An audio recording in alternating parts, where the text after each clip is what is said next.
berbahagia sekali nih pagi ini bisa ketemu dengan Bapak Ibu semua. Oke, Bapak Ibu, hmm, kita akan ngebahas tentang Managing People 5.0. Nah, Pak Putra dan teman-teman semua, memang kondisinya saat ini kita kalau di bisnis being frozen ya, beku ya. Jadi ibaratnya eh, di bisnis itu kadang kalau kalau kita nggak melakukan improvement ya gitu-gitu aja. Ini bagus nih tagline-nya NQA, always improvement ya. Never Seperti stop itu. improving, Pak. Never stop improvement. Wah, Hmm. luar biasa nih. Jadi di kondisi bisnis kalau misalnya gitu-gitu aja ya hasilnya ya gitu-gitu aja gitu, nggak ada improvement. Nah, sementara di luar sana itu banyak para kompetitor kita ya dalam berbisnis, mereka bersikeras gitu kan untuk menjadi yang terbaik gitu kan, terbaik dari sisi pelayanan, terbaik dari sisi apa namanya, produk, nah seperti itu. Dan ini harus kita sadari bahwa bagaimana kita ketika menjalankan bisnis, bagaimana kita harus selalu improvement. Nah, mindset yang kita nih lagi in juga nih, Pak Putra nih, yaitu growth mindset ya, Bapak-Bapak semua. Jadi growth mindset ini selama ini kan kita berpikir fixed mindset ya. Kalau bagaimana karakter growth mindset itu? Yang pertama yaitu ketika dikasih challenge, nah ini kan challenge biasanya banyak ogahnya ini, seperti itu Pak Putra. Jadi ketika dikasih challenge, dia pasti kalau fixed mindset pasti hindari tantangan. Kamu bisa ini enggak? Misalnya buat memperbaiki software terbaru gitu kan. Kamu bisa jualan dengan revenue sehari itu 5 juta, bisa nggak? Nah, kalau dia fixed mindset, ketika dikasih tantangan, dia itu hindari, wah nggak bisa Pak, nggak bisa. Tapi beda halnya ketika mereka punya mindset, growth mindset, dia akan terima tantangan. Nah, bagaimana ketika dia mulai terima tantangan, kemudian terjadi obstacle, ya, wah hambatan tuh, wah Pak saya nggak bisa jualan nih karena saya nggak punya motor gitu. Nah, itu ketika ada ada hambatan, mereka pasti kalau fixed mindset mereka pasti mudah nyerah. Nah, kalau growth mindset ketika dikasih ada hambatan, dia akan gigih gitu gimana caranya menghadapi tantangan tersebut gitu kan. Nah, seperti itu. Nah, bagaimana dengan effort? Ketika kita punya fixed mindset itu effort kita pasti akan puas gitu kan apa yang kita lakukan. Nah, kalau growth mindset, kita akan berusaha lebih baik gitu kan, always improvement ya. Kalau orang Jepang mereka apa? Genba Kaizen ya. Nah, seperti itu. Nah, Pak Putra dan Bapak-bapak semua, teman-teman semua, bagaimana halnya kalau ketika dikritik? Nah, ini kritik ini baper ini, ya. Ketika dikritik, zaman sekarang itu, zaman serba terbuka, ya. Ketika dikritik, fixed mindset itu pasti dia akan mengabaikan teguran. Inilah jadi demotivasi, jadi baperan. Nah, kondisi sekarang itu, di kondisi 5.0 ini, ketika dikritik, dia justru harus belajar dari teguran. Mungkin sekarang dengan adanya sosial media ya, teman-teman pasti ketika beli sesuatu pasti ngelihatnya di review ya. Review itu kritikan itu. Jadi hmm, ketika coba bayangin nih, Bapak Ibu, coba kalau misalnya ngelihat reviewnya aplikasi WhatsApp, pasti ada yang positif, ada yang negatif. Kalau WhatsApp itu baperan, ya, itu bisa-bisa aplikasi ditutup gitu kan. Justru dengan kondisi 5.0 sekarang yang serba digital, itu ketika dikritik justru harus belajar dari teguran. Nah, Bapak Ibu, bagaimana ketika lihat orang lain sukses nih? Lihat orang sukses, kita jangan terancam dengan kejayaan orang lain. Justru kita harus terinspirasi gitu dan belajar dari kejayaan orang lain. Paling gampang memang ATM ya, amati, tiru, modifikasi. Orang bikin apa, kita contek aja kita modifikasi ya. Dan hasilnya ketika kita punya growth mindset, itu hasilnya prestasi akan terus naik. Oke Bapak Ibu, ini jadi karakter baru ketika di kondisi 5.0 ini kita harus punya growth mindset. Ya, saya ulangin kembali bahwa ketika ada tantangan, dia terima tantangan. Ketika ada obstacle, dia akan gigih hadapin tantangan. Ketika effort, dia akan berusaha untuk lebih baik, lebih baik, lebih baik lagi. Dan ketika dikritik, dia tuh harus belajar dari teguran. Dan ketika lihat orang lain sukses, justru harus terinspirasi dan belajar dari orang lain. Nah, Ronald Reagan, dia pernah bilang bahwa the greatest leader is not necessarily the one who does the great thing. Ya. Jadi, seorang leader yang baik bukan cuma dia melakukan sesuatu yang baik gitu kan, tapi dia adalah he is the one that get the people to do the great things. Ya. Dia tuh harus jadi bikin orang-orang di sekitarnya untuk melakukan yang terbaik. Nah, seperti itu. Nah, Bapak Ibu, nah nanti selama 2 jam ini kita akan diskusi ini, sharing ini. Yang pertama ada 3 item. Yang pertama tentang human capital di kondisi disruption era, kemudian yang kedua yaitu leveraging diversity, dan yang ketiga conflict management. Nah, seperti itu. Oke, Pak Putra. Untuk human capital, harapannya nanti saya akan sharing tentang bagaimana Bapak Ibu bisa melihat timnya itu seperti apa sih gitu kan, dan kita akan melihat bahwa apa namanya, tim kita itu sebagai sebuah aset gitu buat kita, seperti itu. Dan kita juga nanti di sini akan diskusi bagaimana menciptakan suasana kerja, tempat kerja yang inklusif ya, di tengah keberagaman orang-orang, seperti itu. Termasuk juga mengelola ketegangan dan perbedaan pendapat ya, seperti itu. Nah, Bapak Ibu, nah bagaimana karakteristik tim yang efektif nih? Nah, ada hal yang menarik nih. Jadi yang pertama, kita sebagai seorang leader itu harus memiliki kemampuan komunikasi yang baik ya. Kemampuan dalam mengelola kelompok, kemudian kepercayaan, keterbukaan, saling berbagi, seperti itu. Termasuk juga komitmen terhadap tujuan tim. Ya, seperti itu Bapak Ibu. Nah, ini kalau menurut Belbin, Pak Putra dan teman-teman, ini karakter tim itu ada yang sebagai thinkers, ada action atau doers, ada yang people oriented. Pak Putra dan teman-teman, mungkin saya nanya ke teman-teman nih. Nah, di sini kan ada, kalau kita lihat di sini, nah Bapak Ibu, ini untuk tim kita itu ada macam-macam. Ada yang dia sebagai thinking, ya thinkers ya. Thinkers itu kalau menurut Belbin Tim Rose ini ada, nah bisa lihat kan? Bisa kelihatan nggak Bapak Ibu? Halo? Ya, Kelihatan, Pak. Agak kecil oke. tapi kelihatan. Nah, oke, ini saya jelasin dulu yang besarnya ya. Yang pertama yaitu untuk thinkers nih, thinking. Ya. Karakter kita kan punya tim pasti macam-macam nih. Ada yang sukanya di meja aja gitu. Ada yang sukanya di lapangan aja gitu. Ada yang sukanya kumpul-kumpul, kumpulin teman kan kayak gitu ya. Nah, menurut Saya Belbin sukanya ya, di meja ah, orang, saya, Pak. di meja mana? Di meja Di kafe atau meja di kopi, Pak. Meja meja warung kopi? kopi, Pak. Ya, seperti itu. Jadi, Bapak Ibu, Pak Putra, jadi karakter tim itu ada 3 ya, ada 9 ya. Jadi masing-masing itu kayak dia sebagai thinkers. Kalau thinkers itu kayak misalnya ini tim saya nih, ada Bang Unggul nih. Bang Unggul dia orangnya hampir 90% itu thinkers. Ya, bukan gitu Bang Unggul ya. Dan saya dulu terus terang aja ketika awal-awal masuk di Telkomsel tahun 96, saya cenderungnya doers ya, atau action ya. Jadi saya ngotak-atik sering kerja di lapangan segala macam, dan seiring dengan naiknya posisi saya dari seorang engineer, supervisor, terus ke manager, saya akhirnya diarahkan berubah ya, menjadi sedikit-sedikit ke thinkers gitu kan. Nah, seperti itu. Bahkan bos saya ketika saya jadi manajer, bos saya sempat komplain. Saya masih turun ke lapangan, bos saya bilang gini, lu kan udah jadi manajer, lu bukan engineer lagi gitu kan.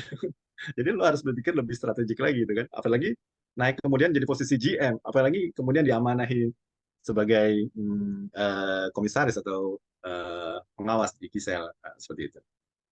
Ya ini mungkin ada yang present nih, Bang Unggul. Oh, monggo, silakan. Ya, Bang silakan. Unggul, raise hand nih Ya, bertanya. Monggo, enggak. saya raise hand itu ingin mengomentari yang tadi Bang Choi bilang. Saya boleh dibilang dinilai Bang Choi 90% thinkers. Iya. Tapi saya mau cerita, di awal karir tahun 1995 di Teks Mako Subang, saya membuat satu lembar kertas A3, itu isinya jadwal kegiatan di berbagai tempat, di Subang, godown-godown, lalu ada juga di Kerawang, di beberapa tempat, Cibening dan sebagainya. Dari selembar kertas itu mengatur 1.200 orang training. Nah, jadi itu yang mau saya sampaikan. Kita ini juga perlu strategi bagaimana ribuan orang, ratusan orang itu bisa di bawah kontrol kita dengan satu lembar master schedule yang saya tulis di selembar kertas. Begitu ada update-nya, itu disampaikan ke banyak orang dan dilaksanakan. Terima kasih. Oke, terima kasih Bang Unggul. Nah, Bapak Ibu, ini saya jelasin sedikit ya tentang eh, 9 karakter dari tim. Yang pertama yaitu monitor evaluator. Nah, monitor evaluator ini biasanya dia menganalisis ide-ide nih, mengidentifikasi kelemahan, kekuatan, dan memberikan umpan balik ya untuk meningkatkan kualitas kinerja tim. Kemudian ada spesialis. Nah, spesialis ini biasanya dia pokoknya dia expert banget gitu kan di dalam satu bidang tertentu, ya kerjaannya menciptakan sesuatu yang baru gitu kan. Nah, terus ada juga plan nih. Yang plan ini dia tuh tipenya dia kreatif dan inovatif, sering memberikan ide-ide baru. Nah, seperti itu. Nah, ini kelompok dari thinkers ya, orang-orang yang memiliki tim kita sebagai thinkers. Nah, bagaimana halnya dengan orang-orang yang tipe action? Nah, tipe action ini ada yang implementer. Nah, Pak Putra dan teman-teman. Nah, implementer ini dia bagian mengimplementasikan. Pasti ketika ada misalnya ada desain cara mengimplementasikannya, dia paling jago itu kan seperti itu. Ada juga orang yang tipenya complete finisher. Ya, complete finisher dia tuh biasanya pokoknya ada tugas dia pasti menyelesaikan tugas tersebut sesuai dengan standar dan tepat waktu ya. Dan dia biasanya detail ya, tidak terlewatkan. Nah, terus juga ada orang savers. Yang saver ini dia tuh pasti dia gimana ya caranya dia bagaimana melakukan perubahan gitu kan, menentang status quo, menginspirasi tim untuk mencapai tujuan yang inovatif gitu kan seperti itu. Nah, ada lagi tipe orang yang people. Nah, ini dia seperti dia sebagai koordinator, dia sebagai team worker yang ngajak orang-orang, ayo, dan dia sebagai resource investigator. Nah, resource investigator ini yang dia memiliki kemampuan bergaul dengan orang lain nih. Bagaimana mencari tim, ya seperti itu. Ya, boleh dibilang dia sebagai tim orenya lah, ya, seperti itu. Gitu.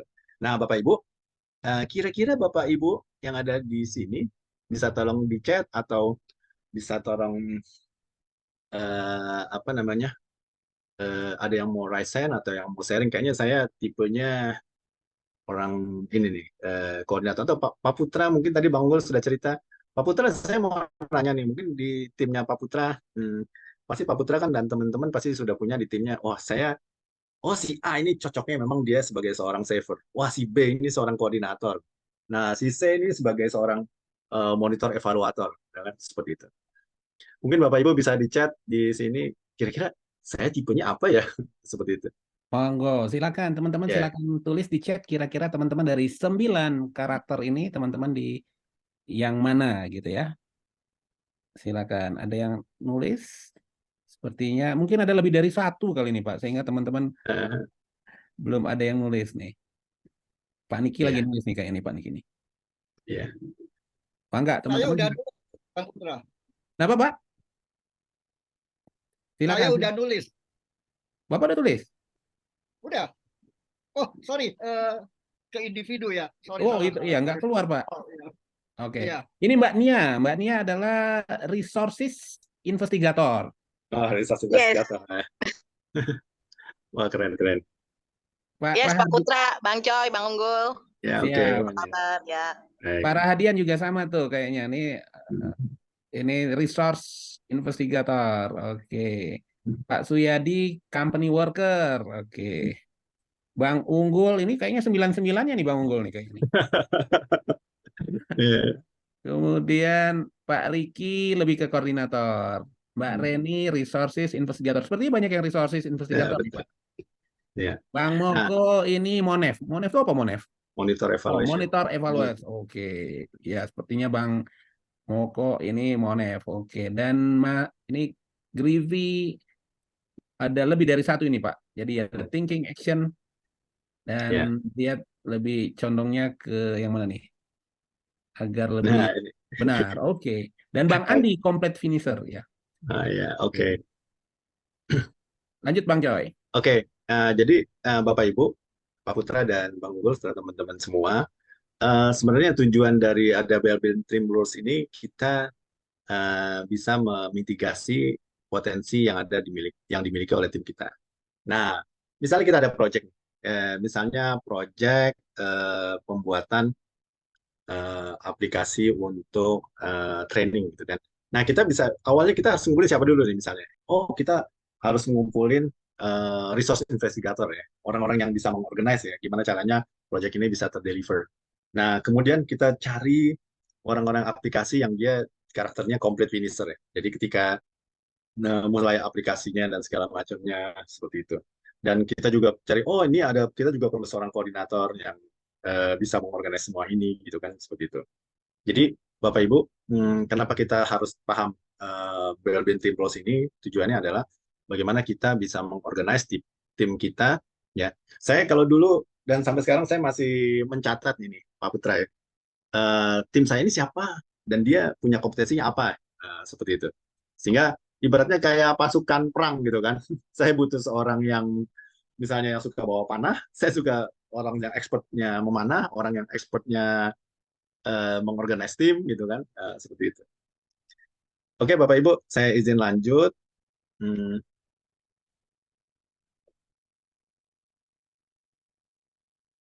Nah, ada 8 prinsip managing people, ya, Pak Putra dan Bapak Ibu semua. Yang pertama, bagaimana kita menghargai orang itu sebagai aset, gitu kan, bukan sebagai biaya. Kemudian kita menekankan visi, misi, dan budaya perusahaan. Kemudian kita memegang tanggung jawab manajer untuk capai hasil, ya, memasakkan aturan, standar, seperti itu. Kemudian juga kita memilih organisasi yang sesuai, gitu kan, seperti itu. Kemudian mengintegrasikan SDM ya ke dalam misi organisasi. Kemudian juga mengejar pendekatan terbaru untuk manajemen informasi, bahkan menciptakan kepemimpinan berlanjutan gitu kan, seperti itu ya, untuk supaya terjadi improvement ya. Nah Bapak Ibu, hal yang berikutnya untuk human capital ini yaitu engagement nih. Engagement itu kita pemberdayaan dari tim kita ya. Ini kadang-kadang dalam sebuah organisasi bagaimana kita, peran kita sebagai seorang leader gitu kan, atau senior leader di dalam sebuah organisasi atau perusahaan gitu kan, kita harus memperlihatkan diri kita itu bagaimana kita bisa mengengage gitu kan, tim kita. Nah, Bapak Ibu, ada tipe orang dalam engagement. Yang pertama dia engage, nah seperti itu.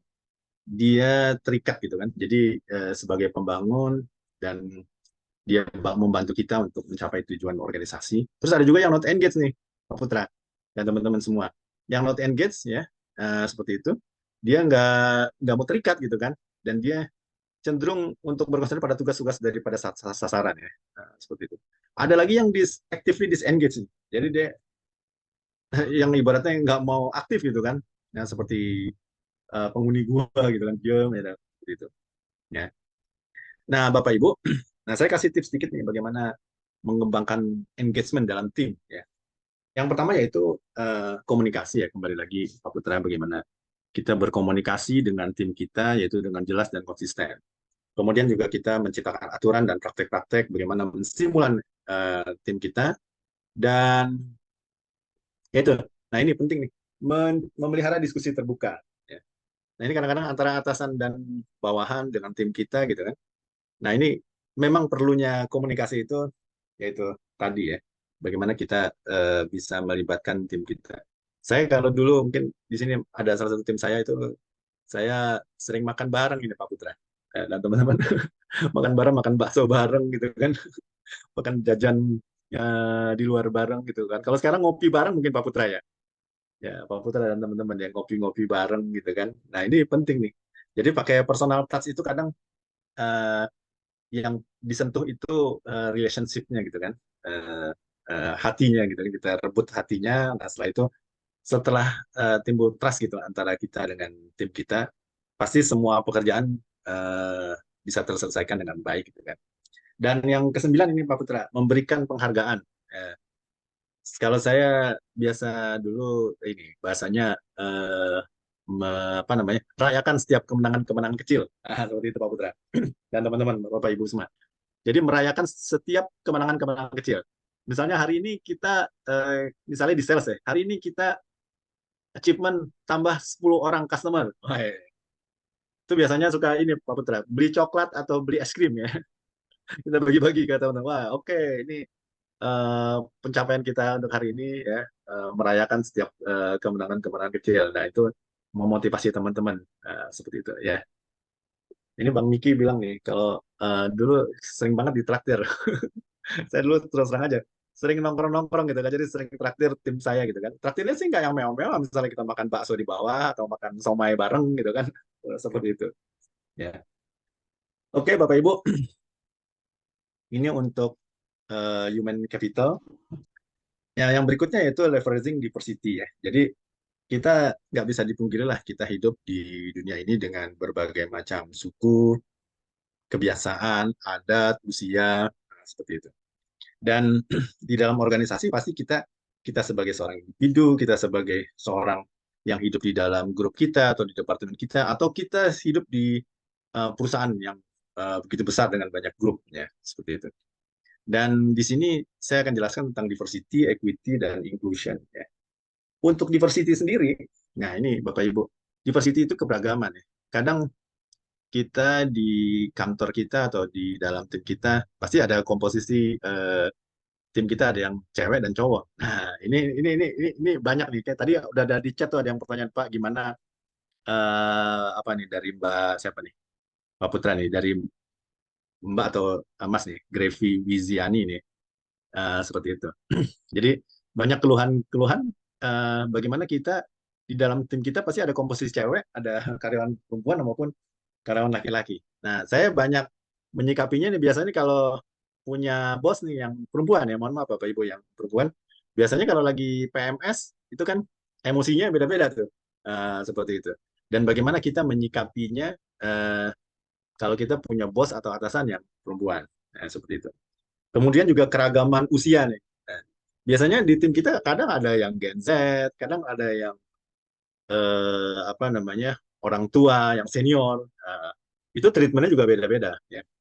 Saya ada sedikit slide nih Pak Putra ya. Bagaimana kita punya tim jika tim kita itu Gen Z gitu kan. Ya.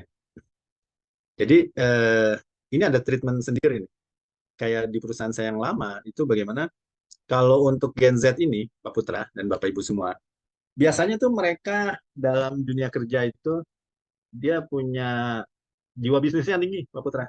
Ya bahasanya dengan dia tiduran aja dia bisa dapat duit gitu kan. Seperti itu ya.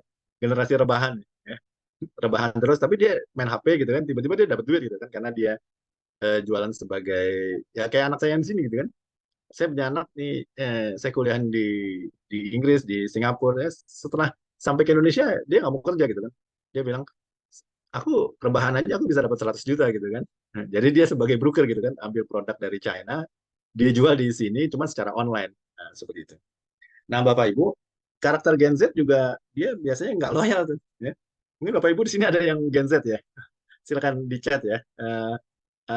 Mudah-mudahan teori ini salah gitu kan. Tapi memang yang terjadi juga sama di Telkomsel itu dan di Gojek juga sama gitu kan. Gen Z itu paling kuat kerja 2 tahun, 1,5 tahun. Setelah itu dia move lagi. Nah, Bapak Ibu, biasanya tips kita menangani Gen Z ketika di kantor itu mereka tuh seorang yang individualis ya dan mereka itu selalu bekerja ya dengan teknologi ya jadi pakai HP-nya itu kalau Bapak Ibu lihat dia pokoknya asik banget gitu kan dengan smartphone-nya gitu kan dan mereka cenderung pragmatis gitu kan terhadap karir gitu kan.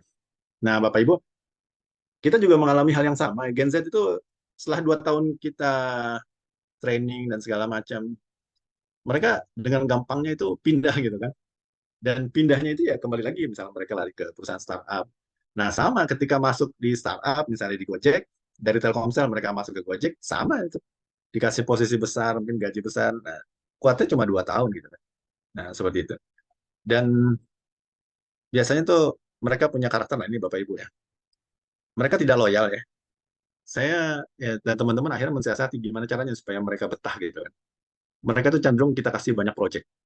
Jadi project per project mereka nggak bisa tuh kita kasih kerjaan yang BAU business as usual gitu aja jadi jadi dia tipenya kita kasih project nah mereka selesai project nah selesai project kita kasih lagi project lagi gitu kan seperti itu. Nah Bapak Ibu ada 4 karakter untuk Gen Z ini. Yang pertama kita sebagai seorang leader gitu harus ciptakan lingkungan kerja dengan pemikiran terbuka jadi ide-ide kita nggak boleh mengekang ide-ide mereka. Kemudian yang kedua yaitu kita siapkan buat mereka tempat pengembangan diri. Kalau di Telkomsel mungkin kita biasa tuh banyak ada ekskulnya banyak gitu, ekstrakurikulernya. Mulai dari klub runner, klub goes ya. Bahkan ada tempat fitness kita seperti itulah di ruang kerja gitu kan, di tempat ada tempat khusus gitu. Dan ini sama halnya ketika kita melihat ruang kerja yang ada di Google. Google itu ruang kerjanya luar biasa tuh Pak Putra. Dan sekarang banyak dicontek oleh banyak perusahaan-perusahaan startup menciptakan ruang kerja itu yang open space gitu kan, seperti itu.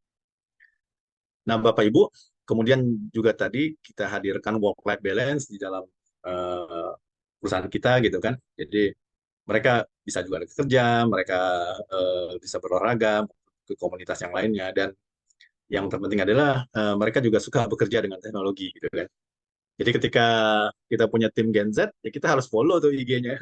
Biasa berkomunikasi DM, kan, gitu. Pak, saya udah DM ke IG Bapak. DM ya. Kayak gitu. Nah, Bapak Ibu, nah bagaimana dengan karakter Gen Z? Ketika kita bikin appointment, janji dengan mereka itu, kita harus tepat waktu. Pak Putra dan Bapak Ibu semua. Jadi, ketika kita punya karyawan Gen Z, kita harus tepat waktu. Ya. Dan mereka selalu ingin tahu. Dan mereka itu singkat. Jadi, hasil survei 67% Gen Z itu merasa nyaman jika leader menghubungi mereka, tapi hanya 5 menit ya, atau kurang. Kayak gitu. Mereka mungkin nggak bisa lama-lama gitu, kalau kita diskusi dengan mereka. Tapi mereka lebih suka kita menghubungi mereka itu kurang dari 5 menit gitu kan. Nah, Bapak Ibu, biasanya tuh kalau Gen Z itu kita harus sering banyak bertanya karena mereka dengan mudahnya mengakses informasi lewat smartphone mereka. Ya. Pertanyaan seperti apa yang sedang kamu berikan? Lalu, nah ketika dia jawab, tanya lagi. Lalu apa lagi? Lalu apa lagi? Terus digali seperti itu ya.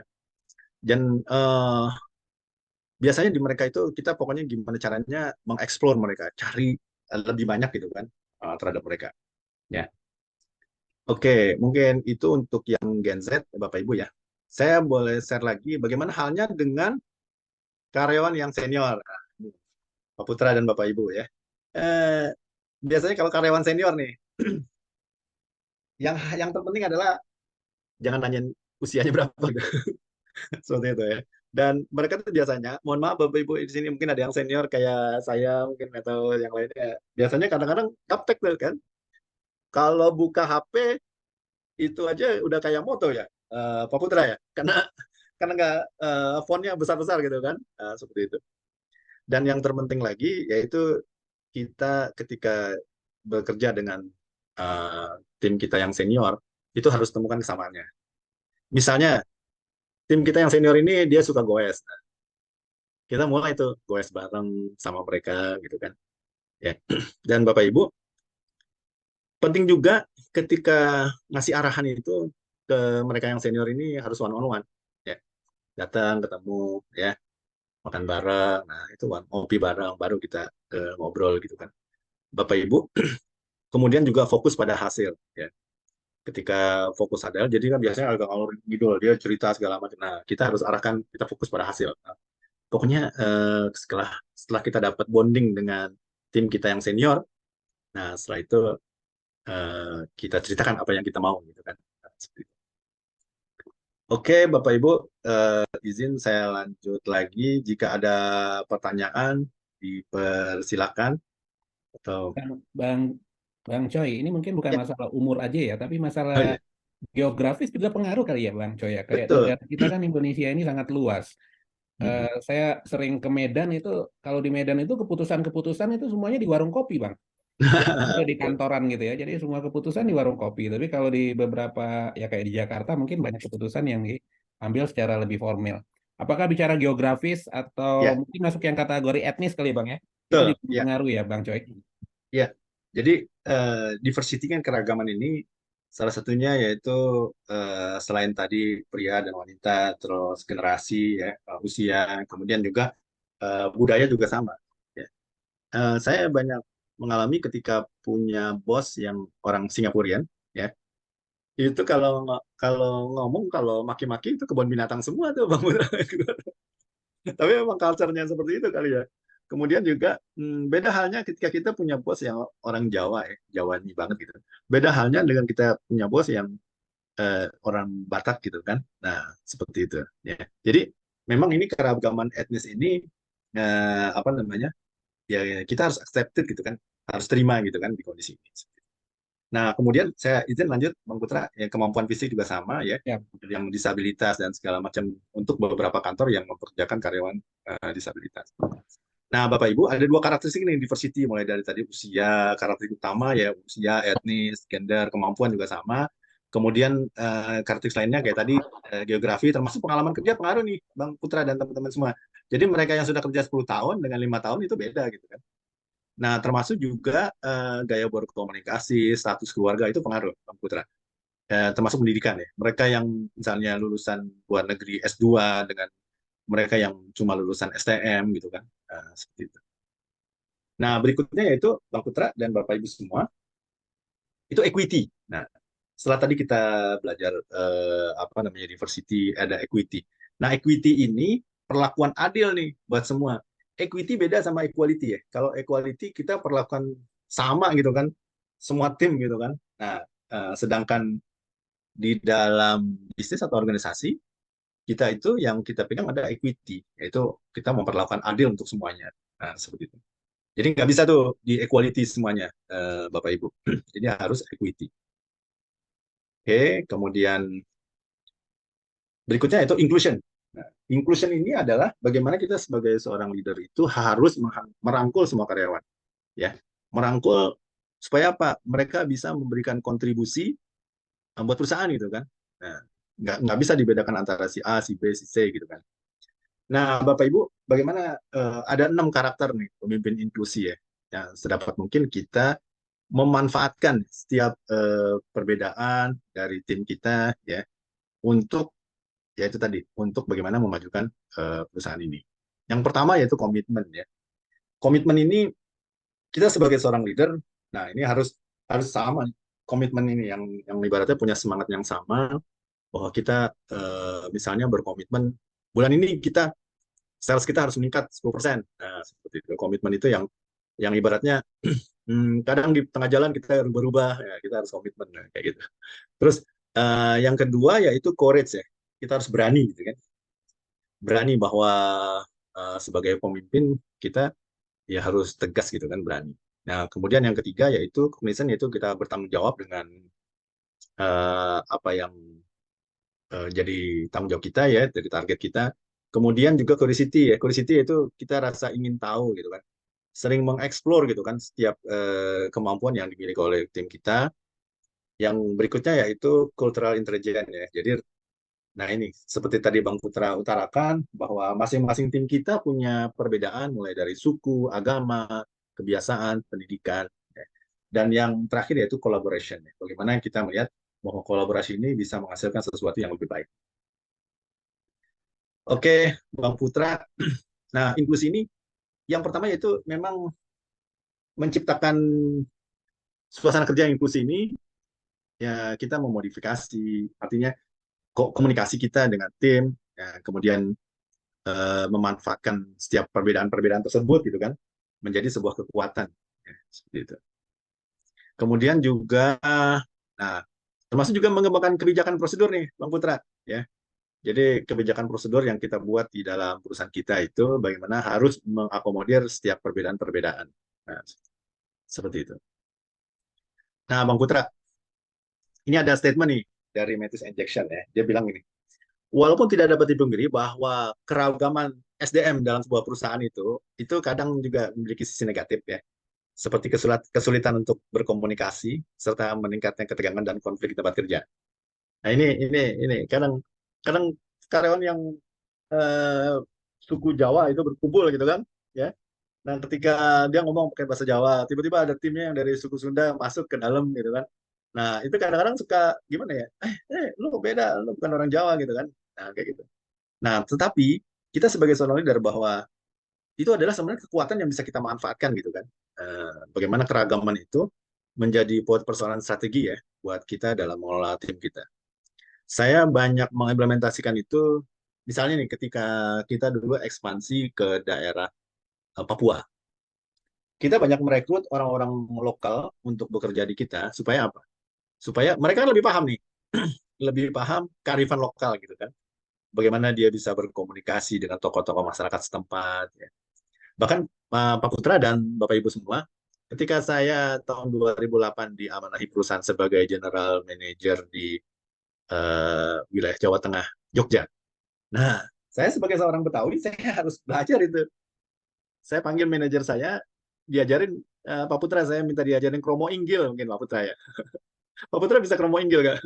Jadi, kromo inggil itu ya mungkin ketika saya bertemu dengan bupati atau wali kota yang ada di Provinsi Jawa Tengah, saya harus biasa berbicara matur suwun nggih kan kayak gitu kan. Dilatih itu Pak Putra ya.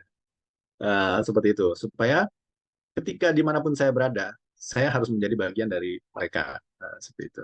Oke, nah konflik manajemen memang setiap perusahaan, baik itu orang bilang Facebook, Google, Telkomsel maupun perusahaan lainnya pasti punya konflik, pasti ada masalah gitu kan.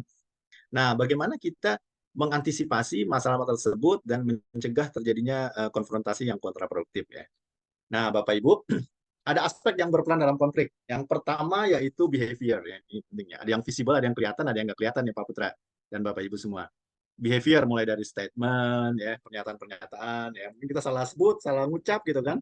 Seperti itu. Kemudian ada attitude ya, mulai dari kepercayaan, feeling dan segala macamnya. Termasuk juga konteks nih Pak Putra nih, kan mau 2024 nih, ada political nih ya. Biasanya di kantor itu atau di perusahaan kita pasti ada yang wings mana nih? Wingsnya Ganjar atau wingsnya Prabowo atau wingsnya Anies gitu kan. Dan ini memang nggak bisa dipungkiri seperti itu ya. Nah, Bapak Ibu, bagaimana mengatasi situasi konflik? Situasi konflik itu macam-macam. Ada yang kita harus jadi win-lose atau lose-lose atau kompromi atau kita cuekin gitu kan. Seperti itu Pak Putra dan Bapak Ibu semua. Nah, Bapak Ibu, tentang perbedaan ini ya macam-macam tuh Bapak Ibu, ada yang perbedaannya di apa namanya perdebatan gitu antar individu maupun kelompok ya, ada yang perselisihan tentang program norma-norma seperti itu ya. Oke, saya lanjut. Nah, jenis konflik. Nah, konflik itu macam-macam Bapak Ibu, ada konflik tujuan ya, misalnya goal konflik. Nah, ini biasanya nih ya biasanya ribut lah ya kalau kita bisa di kantor berebut budget dan segala macam. Terus juga ada yang konflik kognitif nih. Konflik kognitif biasanya ide-ide nih. Kalau menurut saya misalnya saya pakai teorinya si A. Wah, ini ribut lagi saya pakai teorinya si B. Nah, seperti itu. Ada juga konflik yang afektif ya. Nah, ini biasanya emosi nih, perasaan gitu kan. Seperti itu. Nah, Bapak Ibu, yang tipe-tipe konflik, ada yang tanpa konflik, mungkin biasa-biasa aja. Ada yang konflik laten, nah ini tersembunyi, dia bisa diangkat ke permukaan. Ada yang konflik terbuka, ada juga yang konflik di permukaan. Seperti itu. Nah, faktor penyebab konflik biasanya nih mulai dari beda ide, beda latar belakang, beda kepribadian, beda kelompok, termasuk juga perubahan sosial gitu kan, seperti itu. Ya. Nah, sebab-sebab terjadinya konflik yang terpenting yang pertama ini komunikasi. Nah, maka itu. Komunikasi bahasa yang sulit dimengerti, terus informasi yang gak lengkap ya. Terus juga ada pertarungan nih antara owner dan pekerja seperti itu ya. Atau nggak sesuai dengan nilai-nilai ya, pribadi. Biasanya masing-masing ada yang Jawa, Sunda, Batak, China, India seperti itu. Nah, Bapak Ibu, gaya manajemen konflik. Nah, ini macam-macam nih. Ada koersi, ada kompromi gitu kan. Ada arbitrasi. Nah, biasanya nih arbitrasi ini kalau ada perseteruan antara karyawan dengan perusahaan, lari ke disnaker. Terus ada juga apa namanya yang lainnya ya, konsiliasi gitu kan. Kemudian juga ada toleransi gitu kan. Yang terus ada stalemate ya. Misalnya kayak dulu ada blok barat, blok timur. Terus juga ada adjudikasi. Nah, seperti itu. Nah, Bapak Ibu, nah ini saya mau tanya nih ke Bapak Ibu. Ini ada dua metode konflik ya. Kalau ini ada gambarnya Thomas Kilmann, ya. Nah, yang pertama itu nggak semua konflik itu harus dikompromi, Pak Putra dan Bapak Ibu semuanya. Ya. Ini kita bisa melihat dari ketegasan nih, apakah dia low atau high atau kerjasama ya, atau low atau high. Ada konflik yang kita avoidance, kita cuekin. Ada konflik yang ibaratnya kita harus kompetisi, berantem, tempur, kayak gitu, adu argumentasi gitu kan. Ada juga yang konflik kolaborasi, ada juga yang konflik akomodasi. Nah, oke. Nah, Bapak Ibu, kita lanjut. Nah, saya bertanya nih ke Pak Putra dan Bapak Ibu semua. Tegas perlu nggak?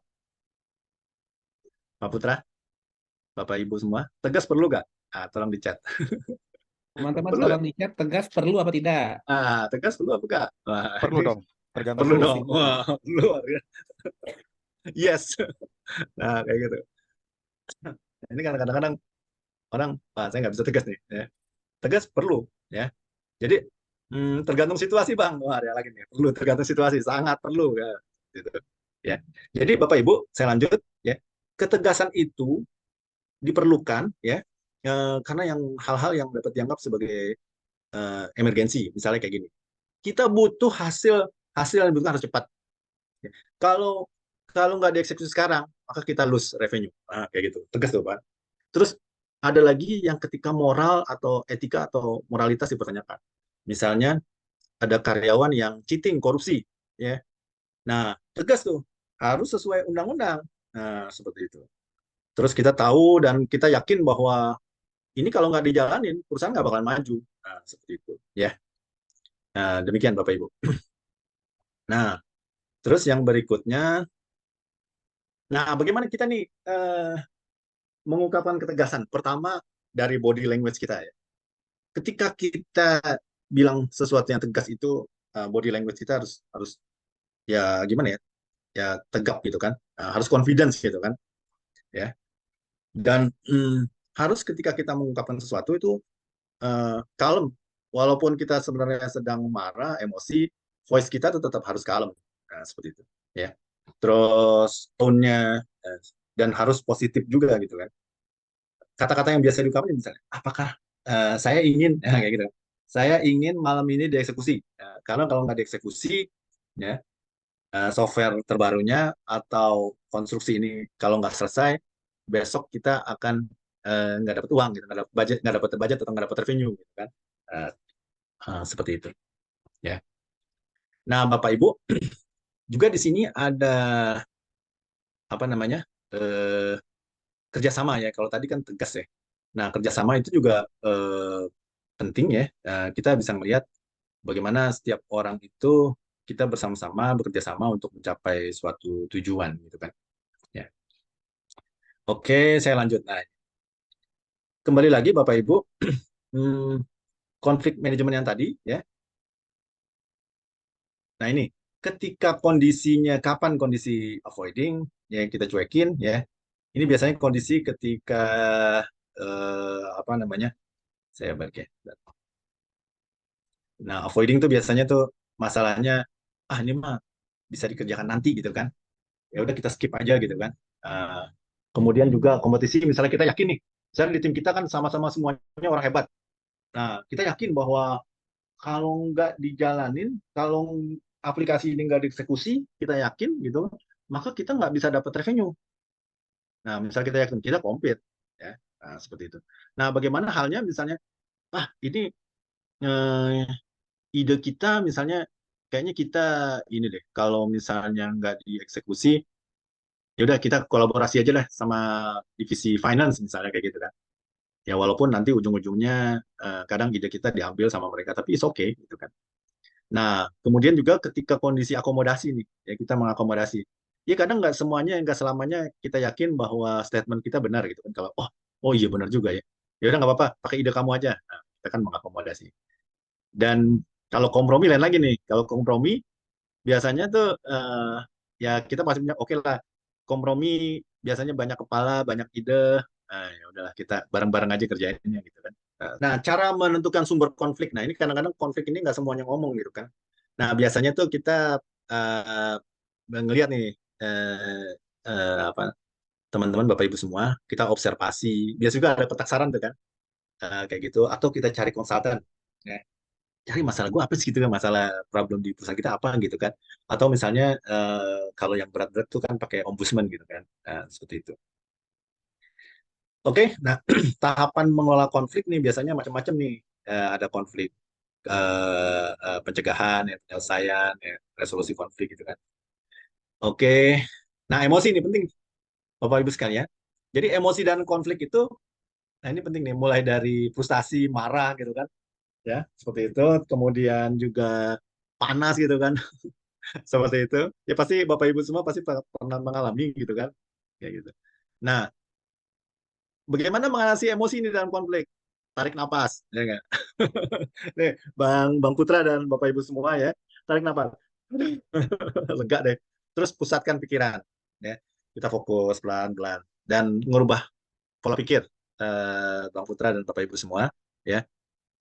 Merubah pikir kita dari negatif jadi positif gitu kan, jadi epos gitu kan, bahwa dengan epos ini Insya Allah kita bisa menyelesaikan energi positif ya, bisa bisa menyelesaikan semuanya gitu kan. Ya.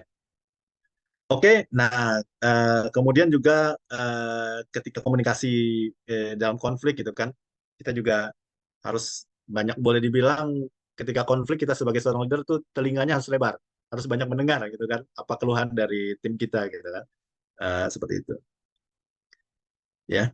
Nah, kolaborasi dan kompromi itu penting ya. Sometimes gitu kan harus boleh dibilang kita ngebuka diri gitu kan, mencari titik temu ya terhadap masalah-masalah yang ada di tim kita. Oke, mungkin itu Bang Putra dan Bapak Ibu semua. Oke, Bang Choi, ini ada yang hands up ini dari Bang Unggul. Mau dijawab dulu. Silakan Bang Unggul, monggo. Silakan. Silakan. Ya, terima kasih luar biasa atas uraiannya. Materinya daging semua itu, sangat bermanfaat, luar biasa. Pertanyaan dari saya terobsesi dengan membangun super team. Nah, jadi selalu sering saya tulis itu di poster-poster, chattingan, membangun super team. Salah satu yang saya yakini untuk bisa membangun super team ini yaitu menyamakan visi dan misi, lalu mempunyai target-target tertentu. Paling tidak dari beberapa itu kalau ada kesamaan, super team bisa dibangun.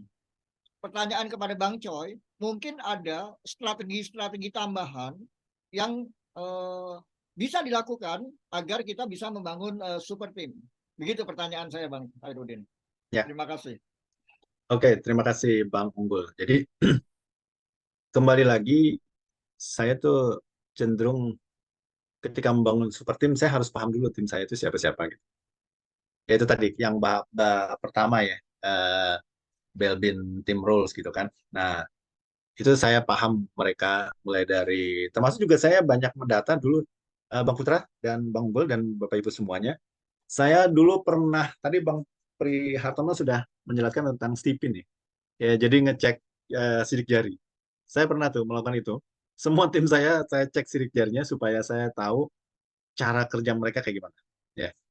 Kadang di tim kita ada yang cara kerjanya itu ketika dia sebagai thinkers banget itu dia nggak mau tuh ke lapangan, dia maunya di meja aja dah gitu kan.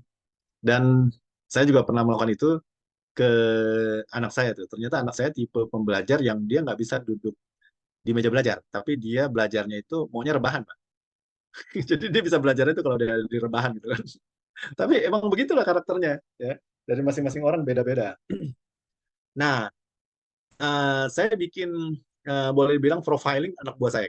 Ya walaupun harus ada effort gitu kan. Saya harus meluangkan waktu khusus gitu kan memprofiling anak buah saya. Bahkan saya juga memprofiling anak dan istri saya juga. Nah, saya punya tuh Pak Putra dan Bapak Ibu semua. Saya punya profiling. Jadi saya punya satu bundel yang profiling anak saya. Ya. Mulai dari dia punya skill apa, dia pernah sakit apa, ya, dia punya hobi apa, dan dia punya big dream-nya dia apa. Nah, itu penting tuh, ya. Nah, di tim saya juga gitu. Makanya itu kan di dalam managing people ini, kalau di kantor kan kita biasa ada namanya coaching dan counseling gitu kan. Mungkin Mbak Putra nanti nextnya kita bisa bikin tuh coaching dan counseling. Saya pernah ngasih training itu di ada perusahaan Korea, perusahaan Jepang gitu kan. Siap, Coaching dan Bang. counseling. Ya. Coaching dan counseling ini bagaimana kita sebagai seorang leader itu melakukan itu gitu kan per quarter atau per semester ya, itu yang secara overall ya. Bahkan kalau misalnya setiap hari kita bisa coaching kan kita setiap hari boleh dibilang hampir sekitar 18 jam kita mungkin di kantor ya. Kayak gitu. Ya kayak gitu lah. Jadi dan saya biasa memanfaatkan ketika waktu-waktu luang gitu kan melakukan coaching dan konseling secara tidak langsung gitu kan ke tim saya gitu kan. Seperti itu. Mungkin itu Bang Unggul yang biasa saya lakukan, yaitu saya memprofiling tim saya dulu, mengorganize, oh dia punya capability di sini, dia punya weakness di sini gitu kan. Oh dia karakternya misalnya sebagai saver, dia sebagai resource investigator, dia sebagai leader kan kayak gitu. Nah, itu saya bisa manfaatkan mereka, semua kompetensi mereka untuk kemajuan dari tim. Ya, seperti itu. Mungkin itu Ya. Bang Unggul. Oke, Ya. thank Terima you kasih Bang Unggul luar biasa. pertanyaannya. Ya, terima kasih. Saya akan coba profiling. Terima Oke. kasih. Oke. Masih. Bang Choi, ini ada pertanyaan via chat Oke, dari Mbak Reni. Mbak Reni ya. mungkin bisa langsung di-unmute dan langsung bertanya ke Bang Choi. Silakan Mbak Ren. Iya, selamat siang Pak. Izin saya mungkin ada sedikit ini ya apa mau sharing gimana menghadapi anggota yang punya sifat kemudian gitu. Jadi Nah, ya. pas di Budi, saat momen Budi ya. tertentu kita Budi. ada iya kemudian mood gitu. Sebenarnya dia Iya. punya apa namanya kompetensi yang bagus, yang banyak gitu. Tapi pas kita butuhkan mungkin dia lagi kurang mood gitu ya. Nah, ini gimana nih mengimbangi ke ketidaknyamanannya itu tapi dia tetap harus punya target gitu. Itu sih. Terus yang selanjutnya kalau misalnya di saat tertentu juga kita harus tegas, tapi kita tetap pakai bahasa friendly gitu. Mungkin ada pengalaman gitu, Pak. Terima kasih. Ya, Monggo Bang Choi. iya. Nah, ini mood mood mood ini ya itu tadi saya pernah tadi cerita yang ketika saya punya bos perempuan ya. Kalau lagi PMS nih, PMS ya, PMS sama PSM, PMS. Saya lihat, wah, moodnya ini nih, dia lagi sholat atau enggak gitu kan. Nah, makanya itu gini, observasi kita punya tadi saya bilang profiling itu penting gitu kan. Bukan gimana ya, kita memanage kan kita namanya managing people ya yang perlu kita deketin pakai teori people ya. Nah, seperti itu. Jadi ketika dia PMS atau lagi enggak gitu kan, itu treatmentnya beda, ya moodnya beda. Nah begitu pula ketika punya tim ya, ini mood tim, terutama kalau Gen Z nih, saya juga perhatikan nih kalau saya punya tim, ini moodnya lagi gimana nih kan? Orang itu sebelum saya diskusi, saya ngelihat perhatikan dulu mereka gitu kan, wah lagi ada masalah atau enggak gitu kan? Biasanya sebelum masuk ke pekerjaan saya tanya, gimana kabar kamu? Keluarga gimana? Anak gimana? Nah dia kan mulai cerita, oh anak saya demam pak. Semalam sakit pak, saya nggak bisa tidur gitu kan. Saya harus jagain anak saya gitu kan. Oh gitu ya. Oh demam ya cara-cara. Kita pakai itu dulu masuk ke apa namanya personal dia punya problem apa gitu kan. Nah setelah itu, oh ya biasa kasih tempra itu aja tuh yang misalnya kayak gitu kan gitu. Nah setelah itu, oh iya pak. Atau misalnya kasih kunyit tuh, kunyit bagus tuh. Nah, kasih madu gitu kan, yang ibaratnya ngasih soft solution. Nah, oh ya gitu Pak ya, iya. Saya pernah coba misalnya dengan anak saya dulu ketika kecil kayak gini-gini. Nah, ketika sudah masuk ke situ, oh ya oke. Nah, baru, saya mau nanya nih, ini pekerjaan yang kemarin kamu kerjain untuk peningkatan sales, ini kenapa belum dikerjain ya? Nah, baru setelah itu kan udah masuk bondingnya dulu, dia ngelihat ketika dirinya dia sudah boleh dibilang menunduk dengan kita gitu kan bahasanya ya. Nah, ketika dia sudah menunduk dengan kita, nah baru kita masukin kerja. Set, masuk gitu. Jadi nggak enak nih. Di sini ada mantan anak buah saya juga banyak ini kayak di sini. Tapi kembali lagi ngewongke gitu kan kalau bahasanya orang Jawa, mengorangkan gitu. Mungkin itu Mbak Reni ya. Mbak Reni. Yang kedua mungkin Pak, supaya Nah. tetap friendly gitu gimana Pak? Nah, tegas tapi friendly. Kembali lagi bahwa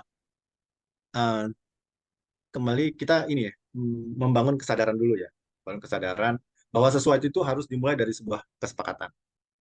Ya, kita sebagai leader kita jelaskan bahwa kesepakatan di dalam perusahaan A, B, C, D misalnya nggak boleh mencuri, nggak boleh ini. Kalau misalnya nih kita ngomongnya nggak enak, kita bisa panggil tangan orang lain. Misalnya orang HR kita brief, lu tolong ngomongin aturan perusahaan harus begini, begini, begini. Nah, panggil dia. Kita ada sharing session, dia cerita gitu kan bahwa ini. Nah, setelah orang HR ngomong, baru kita tambahin. Nah, kadang sometimes tuh harus kayak gitu tuh. Jadi, gue nggak tega nih ngomongnya nih. Nah, kita pakai tangan orang lain. Kalau bahasa saya di sini ada profesional atau konsultan. Kalau nggak konsultan ya pakai orang lain juga gitu. Nah, ketika sudah itu kita tinggal ngomong, oh itu menurut Pak Budi tadi dari HR kita kan sudah mengatakan gini, gini nggak boleh, gitu kan. Nah, seperti itu ya. Oke, mudah-mudahan Sampai. kejawabnya Bu Ren. Kalau enggak berarti ini harus ngopi-ngopi bareng nih sama Bang Choi, gitu ya. Iya, iya. Mungkin Pak Putra. Oke. Oke, thank you Mbak Ren. Yeah. Ada Pak Nuryadi nih Pak. Monggo Pak Nuryadi, silakan Pak Nur silakan. di-unmute langsung bertanya Pak Nur. Pak Nur apa bisa unmute? Kalau enggak saya coba bacain pertanyaannya. Kalau terjadi konflik yang mengalami kebuntuan, bisa atau boleh nggak kita ambil jalan saling membuktikan pendapatnya masing-masing? Monggo. Boleh. Jawabannya boleh gitu ya? Compete. Kan babnya tadi kompetisi. Okay. Ya kompetisi. Compete ya larinya compete. ya. Jadi gini, misalnya kayak tadi kasusnya siapa namanya yang tadi di industri properti, bosnya bilang ya Abdullah bahwa Sani. oh Pak Bang Sani ya Bang Bang Sani, Sani. Bang Sani. Ya, Bang Sani. Bosnya, ownernya misalnya yang punya budget bilang rumah model apa Skandinavian itu the best. Nah, sementara Bang Sani punya data, ternyata rumah model Betawi itu juga banyak banyak Benar. peminatnya. Sorry, compete kan based on data. Ya. Kembali lagi saya hmm, apa namanya ngasih advice ke teman-teman bahwa talking with data is the most important lah. Jadi apalagi sekarang dengan internet kita bisa ngambil data dengan mudah gitu kan, seperti itu. Ya, boleh, Oke. Bang Nur, Yo, silakan. makasih Bang Coy. Jangan berhenti titik pinggir terus ya, Bang Nur. Ya, oke. Oke, thank you Bang Nur. Terus nih Pak Anyan ini nambahin atau bertanya ini, adakah konflik yang win-win? Hmm. Monggo Bang. Ada konflik yang win-win. Nah ini biasanya kayak tadi contohnya eh, Bang Sani juga nih yang bisnis properti ya. Konflik yang win-win. Bang Sani dihadapkan ketika ada dua investor, yang satu dari bank, yang satu dari personal. Misalnya Bang Mul ya, dia punya duit banyak gitu kan. Saya invest, terus kata timnya, Pak pakai bank aja. Nah, win-winnya gimana nih? Sementara Bang Mul datang, oke, invest di saya aja, saya siap kasih uang gitu kan. Nah, akhirnya diputuskan, oke, saya misalnya pakai bank unggul, walaupun misalnya win-win gini, eh, saya mungkin rate-nya lebih mahal 1% gitu kan dibanding bank gitu kan. Tapi win-winnya apa? Saya bisa dapetin networking pasarnya Bank Unggul. Kayak gitu kan. Itu win-win kan. Sementara Bank Unggul kan dia dapat lebih gitu kan. Misalnya saya dapat trade bagi hasilnya lebih mahal gitu kan. Tapi Bang Sani bilang win-winnya saya pakai Bank Unggul supaya saya dapat pasar dari networkingnya Bank Unggul gitu. Gitu. Siapa Mbak atau Mas nih? Anyan Anyan. dari Mas Anyan. Oke, mudah-mudahan kejawab ya Mas Ya. atau Mbak Anyan. Izin Bang Coy ini karena waktu juga, jadi teman-teman yang masih penasaran, monggo nanti kita mungkin bisa diskusi atau langsung kontak ke Bang Coy, janjian dengan Bang Coy, mungkin kita selesaikan di mana di warung kopi ya. Nah ini Bang Coy Siap, kasih siap. Siap ikut nomor Bang, siap ikutan. siap siap ya. Ini ada nomor handphone dan nomor WA-nya Bang Coy, silakan dicatat atau langsung kontak sehingga bisa ada kelanjutan dari webinar kita yang pagi hari ini. Izin Bang Coy kalau udah materinya tolong tutup. Bang Unggul, mau tambahan dikit? Monggo silakan Bang Unggul. Ya, tadi saya mengisi kuesioner dari nqa.com, luar biasa sekali. Nah, salah satu yang saya inputkan, itu saya memberikan masukan, alangkah baiknya jika setelah webinar ini, WhatsApp group yang sudah dibuat, misalnya Bang Coy dengan judulnya, Managing People 5.0, kan ada WhatsApp grupnya. Nah, kita bisa chattingan di situ, Bang Novian. Oke. Sehingga setiap materi yang sudah dilakukan webinarnya, ya Bang Coy pernah, saya pernah, mungkin berikutnya nanti Bang Abdullah Sani dengan strategi propertinya. Nah, ini akan membangun komunitas yang bisa saling berkomunikasi lewat WhatsApp group. Terima kasih. Siap. Oke. Usul yang luar biasa. Jadi Mbak Siva, saya nggak tahu apakah dari sekarang tinggal 66 ya. 66 orang ini semuanya udah masuk ke WhatsApp group karena sebenarnya kita ada WhatsApp group untuk kelas ini. Kalau belum, tolong WhatsApp group linknya tolong dimasukin ke chatting Mbak Siva. Jadi WhatsApp group linknya tolong taruh di chatting. Nah teman-teman yang masih penasaran ingin berkomunikasi silakan masuk ke WhatsApp group tersebut dan dari situ nanti saran Bang Unggul kita masih bisa komunikasi. Jadi nggak hanya ketemu di saat webinar ini, kita bisa bahas tuntas kupas habis ya mengenai topik yang luar biasa ini. Oke, Mbak Siva bisa masukin linknya di chat, buka WA-nya dulu, terus ada linknya di sana, dikopas ke chat kita. Kalau bisa Mbak Siva. Oke. Ini linknya. Silakan teman-teman klik linknya. Nanti teman-teman akan, yang belum join ya, yang belum join ke grup, silakan bergabung. Thank you Bang Unggul atas usulannya. Luar biasa ini. Bang Unggul nih emang mantap sekali. Pancen Ori katanya. Oke. Izin Bang Coy, bisa ditutup. Gantian aku mau ada yang ditampilkan Bang Coy. Oke. Siap. Oke teman-teman, karena waktu juga ya, karena waktu juga kita ada beberapa penutup teman-teman. Tadi tanya jawab sudah kita lakukan. Nah, sekali lagi saya mau reminder bahwa event hari ini gratis alias tidak berbayar. Tapi kalau teman-teman pengen materi yang dalam bentuk e-material PDF, teman-teman bisa dapatkan dan ada bonus juga ya. Bonusnya ada sertifikat dan teman-teman juga bisa mendapatkan e-book. Ya, ini ada bonus dari Bang Choi, ada 2 e-book untuk bisa mempelajari terkait dengan leadership ya untuk managing people. Ada 2 e-book ini gratis akan diberikan ke teman-teman yang ikutan ya atau yang ambil investasi, sorry bukan gratis ya. Jadi e-book ini akan diberikan ke teman-teman yang mengambil option